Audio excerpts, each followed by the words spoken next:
Obrigado, deputado. Aqui o nosso apaixonado ministro Buzzi, e que bom que depois de tanto tempo de profissão, o senhor continua entusiasta e apaixonado. O senhor é um exemplo, sem dúvida nenhuma, a ser seguido.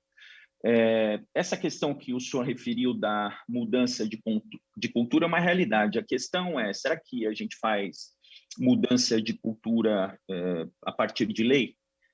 Foi citado aqui pelo deputado Vinícius Carvalho o exemplo do Mercado Livre. Eu acompanhei bastante essa mudança de cultura dentro do Mercado Livre. Eu lembro que em 2017, final de 2017, o Mercado Livre assinou o termo de adesão à plataforma consumidor.gov.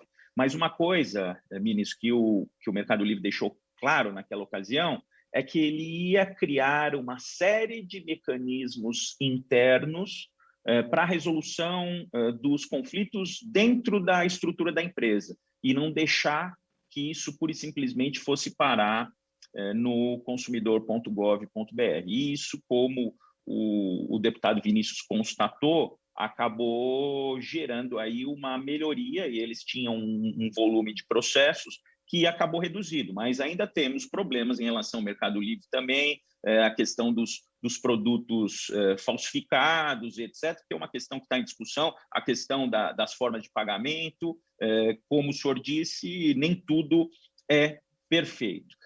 Em relação ao decreto do saque, eu lembro, e aí o deputado Vinícius aqui também dividiu uma experiência pessoal dele, que sem dúvida nenhuma todos temos, mas o decreto do saque surgiu de uma experiência do ministro, então ministro da Justiça, Tarso Genro, que ele tentou resolver um problema dele com a empresa de telefonia e não conseguiu, e aí ele falou, se eu que sou ministro da Justiça tento resolver meu problema e não consigo, significa que a coisa não está funcionando direito. E aquele decreto funcionou bastante, houve uma grita geral por parte das empresas e acabou funcionando um período, mas acabou caindo em desuso aí pelo tempo decorrido. O deputado Russomano disse aqui, e eu acompanhei a audiência pública, pelo menos das audiências públicas do empréstimo consignado, que tem instituições financeiras que nem respondem para a Câmara dos Deputados.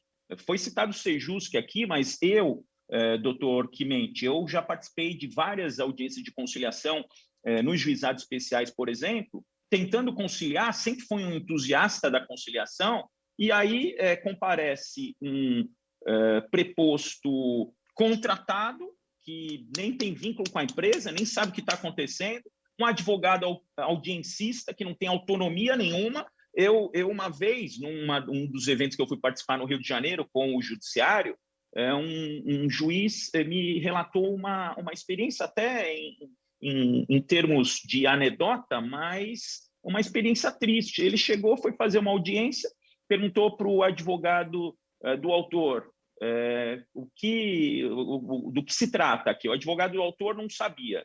Perguntou para o advogado do réu também não sabia.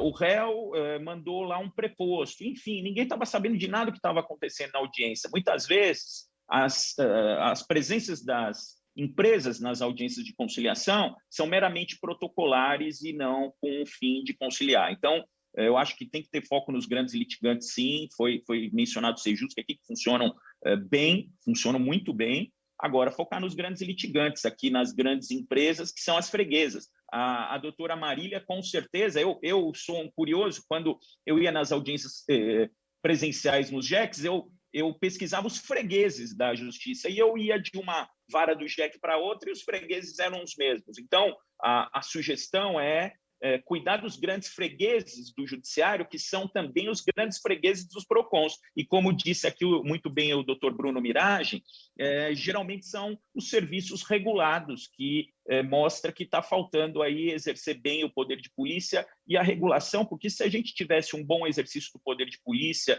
uma boa regulação, com certeza a gente tinha menos processos. Então, eu acho que os pontos de vista são convergentes, a ideia é aprimoramento aqui, não é tentar defender, cada um defender o seu, a ideia é defender um projeto de lei que funcione e que seja bom para a sociedade, porque se o processo demora, o advogado, sem dúvida nenhuma, é um dos maiores prejudicados. O advogado tem todo o interesse que o processo ande rápido para ele conseguir receber os honorários e pegar outros processos e fazer um círculo virtuoso, pegar conciliações, né?